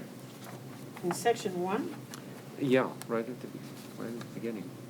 It's you not, said D. oh, I'm sorry, I didn't mean to say D. You said Article 1, Section D. Yeah. Section B, Section B. thank you. Mhm. Actually, section 5, of which B is general, C is non-conforming uses, and D is non-conforming structures. Yeah, this is a non-conforming use. Structures, if those structures were condos, Yeah. they could be conforming structures. Yeah. So, you know, the structures conform. So particularly C. Are you following what Mr. Gibbs is? I am, yeah, Okay. I'll know where to look, yeah. There's a lot of numbers going around in letters, but I will look on page 2 and find it, we'll find Yeah, it. okay, then Yeah. you're all set. Yeah. Okay. Ms. DiPietro, did you have a follow-up? Yes, I did. You could tell me how you wish to comply with section 3-3B. It has to do with the upland edges of wetlands, which you did delineate, but I do not see any of the 75-foot setbacks from the upland edge of the wetlands on any of your drawings here. Upland. What's that, what section, section 3? Yeah, that's in the dimensional standards. Okay. So you drew the shoreline zone, the stream protection district. I think Right. Kathy's asking for the 75 feet from the Wetlands. wetlands. We can discuss that as well next time. Yeah. But we didn't fill any additional wetlands for this, we did fill wetlands as part of phase 1. No, we have setbacks Yes. from the wetlands, and we need them on the drawings. So your specific question relates to the setbacks Setbacks from the wetlands? from the wetlands, yes. So that's in the shoreland zoning section, I No, presume. no. Do you It's have in- it's not setbacks in the shoreline. from all wetlands, from all, okay. Delineated Where wetlands. is she referring Not to? forested, but Page 37. this is Page 37. contiguous to a water body, so it's. Right, which it is. Okay. Pages. Just a small point. Mr. Mattson? In your application, you show that the extension costs are $450,000, and your letter of financial capabilities is 100 and some change. So they don't match. We'll check that, it's definitely the lower of the two. That, I also noticed that. Other questions? Ms. Miller, did you have a question? No? Mr. Harden? I'm good. Nope. Okay. Add the same ones as Kathy, which you're gonna help us out with. This is in the, Ms. Day, this is still in the Willis Brook Aquifer, right? It was originally, it still is. Is that correct? I'd have to check that. Okay, well, just my question relates to that, because I Okay. looked at the aquifer, and originally the use was approved there. And the, I actually have a map. nothing has I changed with just that. needed these. May I introduce into evidence the sand and gravel aquifer map for Bridgton? I happen to be getting a series of these that I needed for a lecture that I'm doing. So, Oh, okay. we want to look at But it them. is, I think it is part of the aquifer, I'm just not sure which classification it is. Oh, okay. Okay, We'll so, find out. I can get that for you. okay, so let me get that for her. And I don't have a problem with putting that in evidence, but the Yep. applicant has to be able to somehow. See it. See it? Get it. Actually, it's available from the Maine Geological Survey as a PDF. But my question relating to that is just because there's storage, one of the things that's not allowed, and I'm guessing you don't allow it in the storage units, but chemical chemicals type storage and hazardous storage, and I guess the question is any of that allowed in the storage units? Well, we put in the rental contracts, no, but it's not, the answer is it's not modern. Okay. I mean, in hazardous materials is a pretty broad definition. Gallon of bleach in your garage or a gallon of gas in your place. What's that? Mike. Yeah, sorry, you gotta go to the mic. Oh, sorry. Sorry, I should've said that, Mr. Lopez. Where was I? Gallon of yeah, gas. I said hazardous materials there's a very broad definition for that. I mean, if you have a gallon of bleach in your storage unit or a gallon of gas in your boathouse, I mean, that's hazardous materials, right? So we do have it in the rental contract, but it's not, you can't possibly monitor everything that goes into the units. But you stated in your contracts for Yes. them that they sign. Yes. Yeah, I'm just looking at the aquifer and chemical, salt, uncontained salt, sand, and storage piles. None of those are proposed in that area, right? No. And there's no, so the item is disposal or storage of solid waste, hazardous materials, or leachate materials unless specifically permitted within the district. I don't think it's allowed within the shoreland district either. No. So, but it's in your contract essentially. Yes. Ms. Miller? I was just wondering if the buildings were permitted there, if there'd be any specific structural things you could do to eliminate the risks that you can control. I'm thinking of there's a permitted use and non-conforming, but there are also substances that you want to avoid. So if it's difficult to do that in your contract, is it even feasible to construct, if they are permitted, to construct the buildings so that any of those undefined dangerous substances would have a separate layer of protection involved? You're asking about a modification to this contract? Yeah, to the structures, if they are eventually permitted Well, there. let me read what it says in the shoreland zone for limited commercial. I don't know if it might make sense just to adopt this word for word. Storage of chemicals including, this is what's not allowed. Storage of chemicals including herbicides, pesticides, or fertilizers other than amounts normally associated with individual households or farms. So as Mr. Lopez said earlier, these are individual storage units, correct? Yeah. So it's if somebody has a bag of fertilizer not that they're likely keeping, to that's eat through different anything, than right.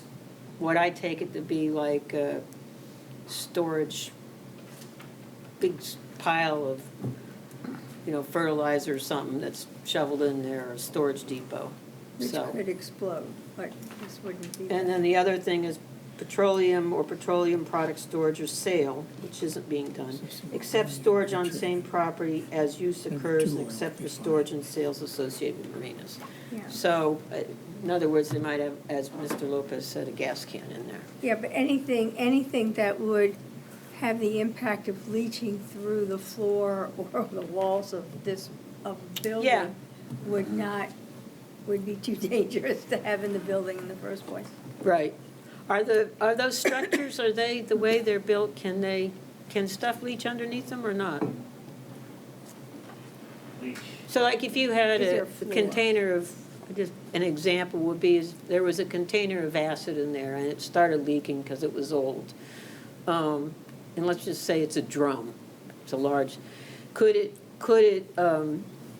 get onto, I suppose there's cement bottoms, get onto the cement bottoms and then Leach through. get underneath whatever the metal is of those and then drip its way Yeah, it outside? could make its way to the pavement. Say again? It could make its way to the pavement. Yeah, it could certainly get to the pavement and then go into the drainage system, but I mean, no more so than the hundreds of boats that are stored next door and Yeah, every place else. that's a good point. You know, the hundreds of thousands of boats that sit in the lake every year. I mean, I don't mean to get on a rabbit hole, but it always seems, and I understand you're doing a job, but it seems to me, we get caught up in this stuff when we have thousands of boats that sit in the water, and in Highland Lake, you gotta fill them up with gas cans. And invariably, some water gets spilled in, some gas gets spilled into the water, and then we Yeah. talk about what's gonna happen if someone spills a gallon of Yeah. bleach in a storage unit. But we don't have control over the lakes, we do have control over the storage. Yeah, I think we're just trying to be mindful Cover. of what the No, I get ordinance it. says, because it's in a certain district and, you know, Yeah. and the use of hazardous materials. I think that Mr. Lopez just has to be diligent and have the protocols and the procedures in place that tells the leaseholder, or leasee, I guess, Yep. that this is not acceptable for storage in his property. Right. He doesn't want a We leak, don't want the problem. you don't want a Yeah. leak that's gonna No. destroy your business. No. Mr. Gibbs? Yeah, I presume that you do regular inspections of your units to make sure there's, No. you don't? No. You can't. No. If- I mean, if not you rent a internally, store, but- I can't knock on the door and say, hey, I'm coming in. No, externally. Oh, yeah, all the time. We drive around them every day. Yeah. And you have security cameras on We there, do. right? Okay. And fences and, So if there's any severe problem, you'd see it right away. right. Okay. How will snow removal work for the units? We just plow it. I guess where does it get plowed to?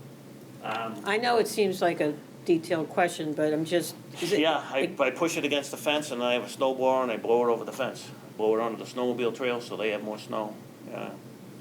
So you wouldn't be going towards the back then, where the wetlands and stuff are?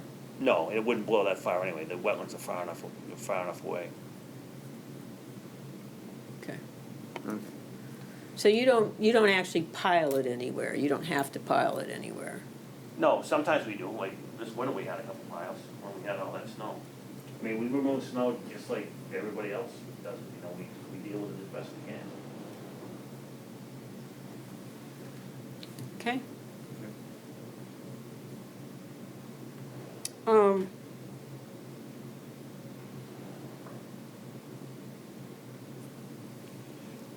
Can Mr. Amos speak to, because when I looked at the GIS maps, which is what we have, part of that lot is in the,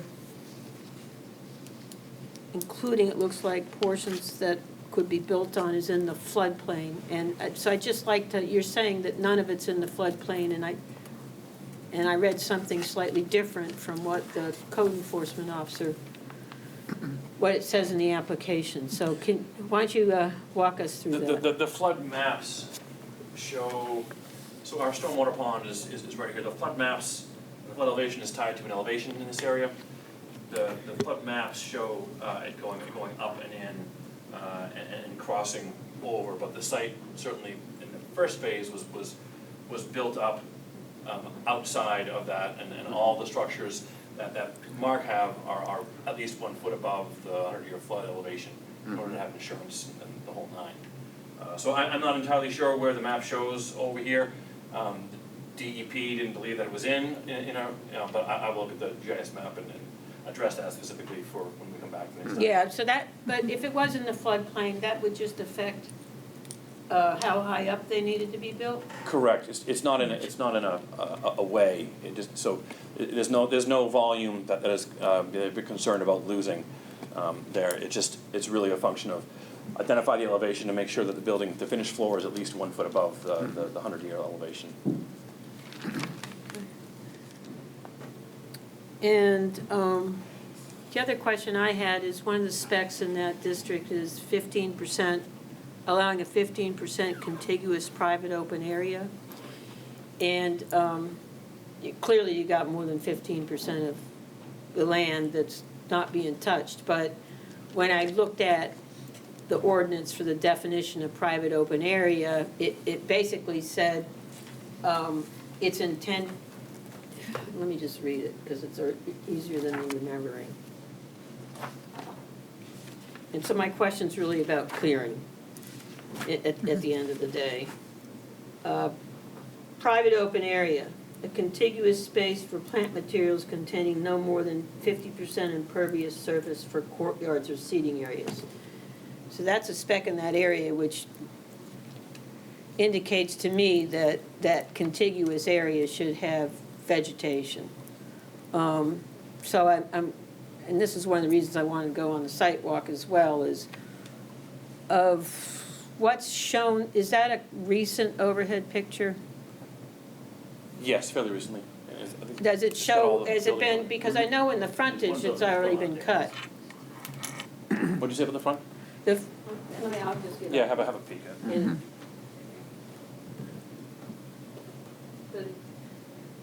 these trees are gone, right? Yes. Yes, yeah, this is Well, clear. the town's putting a pump system there. Right, that's what I thought. So, but are these trees still here? Yep, You see what I'm pointing Yep. at?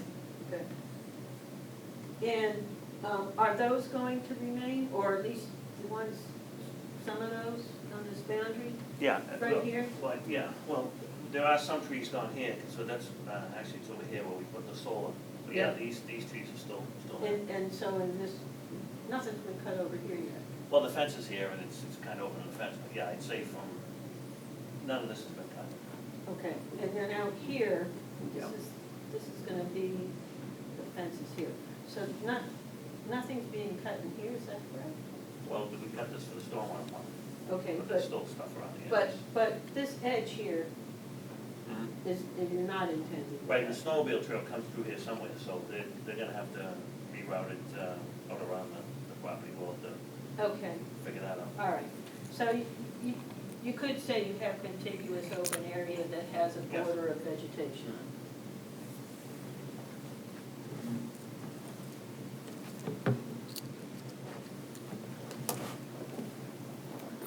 Yeah, there certainly is a ring of grassed area around the entirety leading to the stormwater ponds. Okay.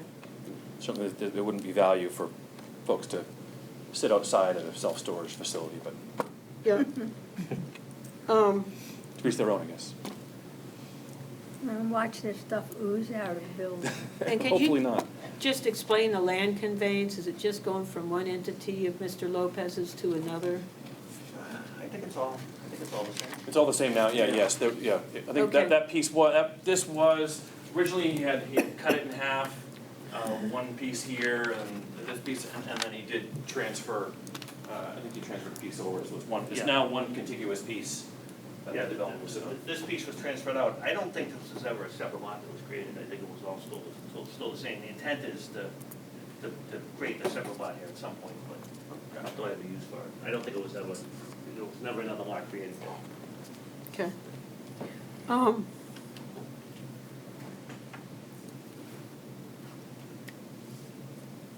Do we want to discuss sidewalks now or no? Staff, well, two things. One, Ms. Day, can you comment on the floodplain, or, I'm assuming you and if Mr. I would like to look at the floodplain maps that we have upstairs that we get from FEMA, Okay. just to verify, because our GIS, as you know, shows that whole spot where he wants to expand is all in the flood zone. So Yeah. I'd just like to verify on the other one, I can include that. And let's put these maps in the record. So one of Yep. Ms. Day's jobs is to interpret boundaries. We don't get to do that. So, so there's a few maps here that'll go into the record, and I'll throw them down, but these all, first one is where the floodplain is according to GIS. The second one is the stream protection, and the third one is the limited commercial area. So those should all get in the OneDrive. And the applicant should have them too. Okay.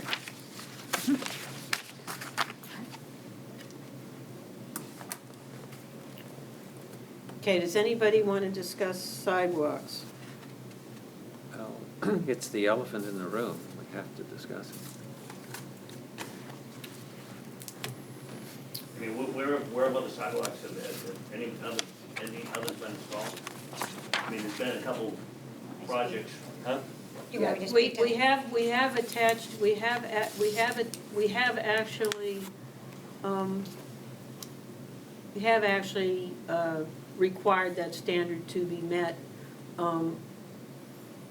in many instances along the inner quarter, in most instances of any new construction. Ms. Day, do you want to make a comment? Yeah, so the most recent ones we just did was Long Lake Marina, Harrison Marina are both going to have to do that. We've made some special circumstances, which I kind of put in your impact statement too. We want to take the money they would spend on the sidewalks and we're moving them across the street so that we don't have two parallel sidewalks going to nowhere. So we're trying. Across the street where? Across, from Long Lake and Harrison. So whatever they would cost them to do their sidewalk out front of there, we're moving it across the street. Why? Because, so that we have a sidewalk to get Yeah, downtown. well, there was a project that was approved across the street, why wasn't that developed, was that developer required to put sidewalks? The departments, No, was the developer that did the project across the street? that's Yes. the apartments. Yes, the So he has apartments to are. put them in too. The apartments are required to, yes, the answer to that question is yes. Right, so where is, I'm just curious, where are you gonna, where across the street are you gonna move it? So Lake, so from Sustainable Way, all the way down to the end of Justin's property, is all gonna be sidewalks he has to pay for. Yeah, And then we're taking the money from Long Lake and Harrison Marina and putting them at the end of Justin's property. Okay. Heading them back towards town. Because right now, if Long Lake and Harrison had done it, like I said, we'd have Justin's on this side and, the sidewalks go nowhere. I agree. Two sides. and I hope this was your idea, because we've been talking about this for 10 years. Mine? Okay. So what we've been doing, Mr. Lopez and Mr. Amos, is we've been attaching that as a condition because what it requires is applying the money for it to be in a certain area that's why Brenda said working with staff, as opposed to actually building it as part of the plan. Yeah, I've been talking with Dee about that for 10 years, it makes no sense to have sidewalks out there.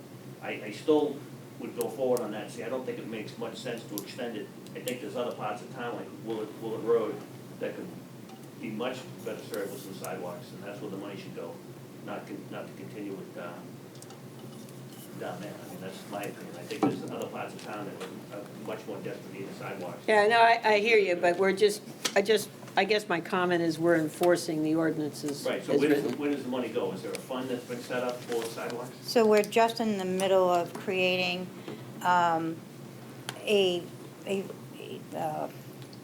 don't know what you want to call it, an account for that, just for sidewalks. And the reason why we're kind of got this, we've had several meetings, because Justin's being made by the state to put the sidewalks in where everybody else is being made by our ordinance. So, we're gonna add on to that, and we're hoping in the next couple of years we can add it all, because the state is actually, MDOT's making Justin do it because of the amount of people he has in those apartments. So, and then we want to have those people be able to walk to Hanford's. I mean, we're looking at other places too, absolutely. But, our goal is anybody that's supposed to do it on that section, will break to downtown for now. But the fund is gonna be, as we work through it, we're hoping that it will be for any sidewalks needed in town wherever they're needed. So, it'd be, we have to change the ordinance to have a specific, so that's what we're currently working to do. To how we're gonna fund it, how we're gonna determine the cost and. Yeah, I think it's a good idea. Should have done it 10 years ago. Okay. Does anybody feel we need, based on what Brenda just said, does anybody feel we need some sort of a written description of, what the town's trying to do, so that it's at least clear at this point in time for everybody, in terms of these you know, I'll call them, for lack of a better word, it's like an impact fee, but it's for sidewalks specifically. Dan? Yeah, well, I think we need to get something written up like that, because if you look at like the property that say Mr. Lopez owns on this side of the street, and then Mr. Smith owns the lot across the street directly from him, his lot requires sidewalks, his lot requires sidewalks. We wanna move everything to one side of the road, which makes perfect sense, that way you have one continuous sidewalk all the way in town. But at some point, when you add up all of those properties on that district and put the sidewalks on one side, you're gonna be going clear to Harrison with sidewalks. So we gotta You'd come be up with. surprised. What's that? You'd be surprised. Yes and no, but if you've got houses on either side of the street and you take the sidewalk that was gonna be here and put it here, that this guy also needs to do, now it's twice the length, you know, eventually you're gonna be into the next guy's property. So we just need some clear definition and I a think cost we- estimate. Yeah. So we Right. can give it to, you know, somebody that has 100 feet versus somebody that has 200 feet. And that's what we're It's really Okay. the mechanics and how Yeah. you're gonna carry, how it's gonna be done. You need to- Mr. Lopez, You need to come up with a linear foot cost. for Correct. sidewalks. probably Yep. have to go to the mic again. Yeah, you need to come up with a linear foot cost so that applicants know what they faced. And I think the board also has to have, at their discretion, because I could say, you know what, I'll just put the sidewalks on my piece, and that does nobody any good. Correct. Right, I could say, you know what, no, I don't wanna contribute to a fund, I'll just do the sidewalks, tell me what you want, I'll do it. And then you got a sidewalk to nowhere, you know? Right. But before the last building, before the, some recent construction's been done, I'm the only one that's ever built a sidewalk. I built it when I did the McDonald's 10 years ago, and it doesn't get maintained. It never gets plowed or you know, snow removed off it. And it's a sidewalk to nowhere. Okay. Ms. Miller? No, I think that what we have to look at is the change that seems to be coming with those apartments, because We need more storage. I'm wondering where all these people are getting these things from. What about the supply lines? Where are they getting the things? No, but, your concern is that, your immediate concern is that the parcel that you're trying to expand has no pedestrian access anyway. So are we saying that because it is an extension of the entire storage facility, the issue of sidewalks Yes. comes up? Correct. All right. I don't agree with that, but I think it's the same thing as you put an addition on your house, you're not gonna be subject to all. I mean, Well, this the is a only 20% thing- expansion. Is it when you have a lot of people living in these apartments, they might be walking, I mean, I've seen people pushing strollers Yeah. Down in the road. street. Yeah. And so I think what we're trying to do is to give them an alternative, because the road itself isn't that wide. So it would just help to make things conform on the opposite side of the street where your Yeah, driveway so is. I mean, I think we're there. Yeah. We just need a little bit of a write-up about how this is gonna work, Yeah. because we're gonna have it in future cases unless it happens to be somebody that's on the proper side of the road, that it's very easy for them to go ahead and build the right one to specs. May I just make one comment? I mean, I don't know if it's relevant, but if you have sidewalks only on one side of the road, somebody's gonna have to make some provisions for crosswalks. Right, I We are think considering that as well. Okay, thank you. I believe that's part of the I knew you would. large plan. Just thought I'd Okay, mention. I only have one more question. It's more sort of a thinking about these types of properties. Well, I don't know that it would ever apply, to be honest, because it seems like these are in super high demand. But how are these decommissioned if at the time comes that you don't want it there anymore? I'm not even thinking about that. I think it'd be the same way as any building gets decommissioned, like downtown, you come in with an excavator and you rip it off. So there's nothing special in terms of disposal, so you got a bunch of metal and you got cement? Yeah, it's all steel and cement. Okay. Scrapyard. Yeah. Have you ever seen one, just, you go to the mic again, sorry. Because then people can, have you ever seen one of these, like, go out of business and then I mean, people go out of business all the time. Yeah, I mean, I haven't personally seen one go out of business, so it'll be redeveloped, but, I mean, I'm sure if there was something that was a higher and better use for one of the properties, it would be done, Okay. yeah. All right.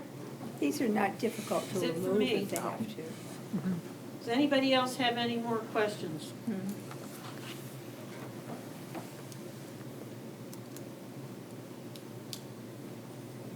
Do you folks have any questions of us? I don't, I think I have my marching orders, I think I understand what you're looking Okay. for. So we'll see you at 3 o'clock Tuesday at the, guess we'll meet you at the front of the facility and then you can escort us back to wherever we need to go. Sure. Okay? And then we'll, I think we would deliberate at the June meeting unless we have a meeting on May 30th. The more information to come back to us. Yeah, we have to get more info. So, what's your timeline? Whatever. Okay. Yesterday. Yeah, I don't, I wanna move it along, we've been working with we've been waiting for the DEP forever on this, so. Okay. So I would think by the June, at the June meeting, at the latest, barring any unforeseen circumstances, we would have all the info and deliberate. Great. And be finished. Okay? Thank you. All righty, thanks. Thank you. Thank you.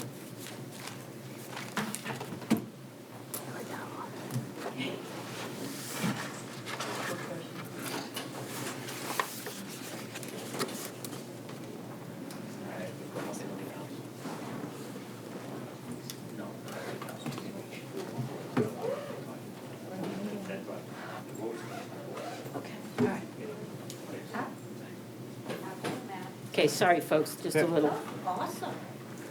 All right, on the agenda, Benefactor.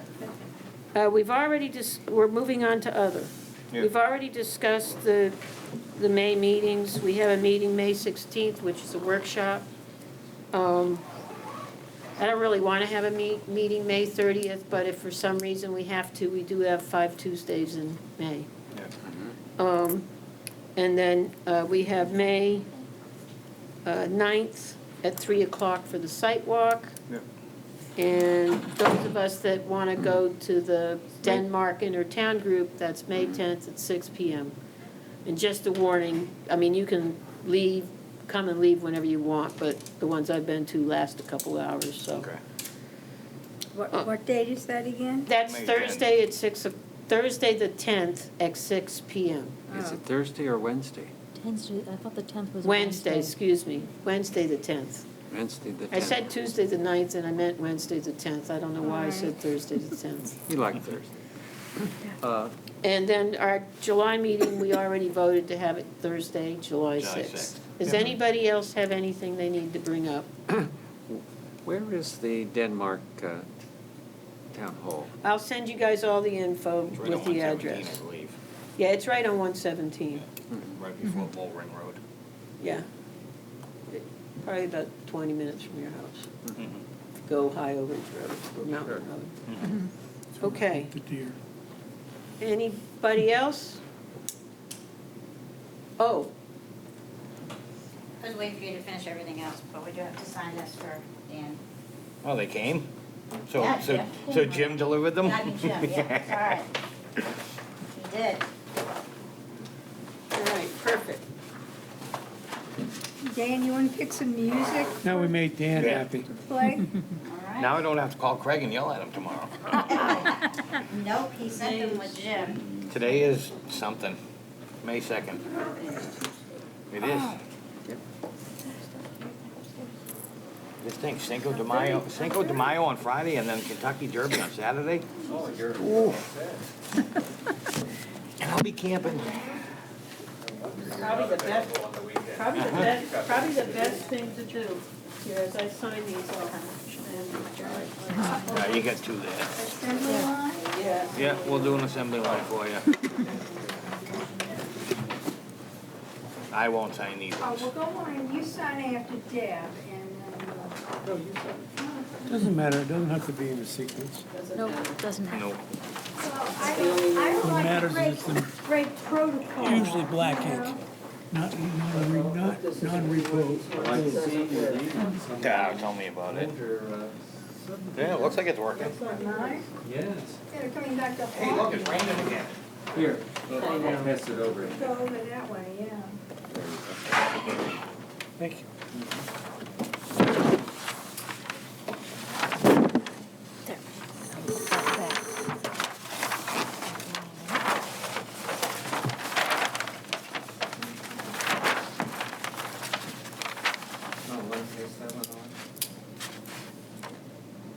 There we are.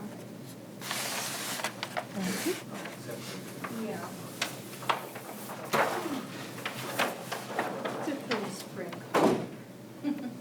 I just wish spring would get here. There is This no weekend, spring. maybe. Couple days. Ready though.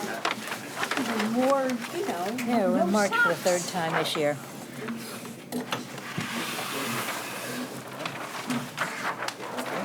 Same coverages, same exact coverages, We're done. everything's identical. Yeah, that's, I'm oh, going, that's yeah. nice, that's a nice I one. just got it during the meeting. Very nice. I know I can, but let's finish signing these. Finished? Actually, the select board signs stuff after adjournment, so motion to adjourn? Motion to adjourn. Moved by Mr., behind me, Mr. Madsen, seconded by Mr. Gibbs. All in favor? Meeting adjourned.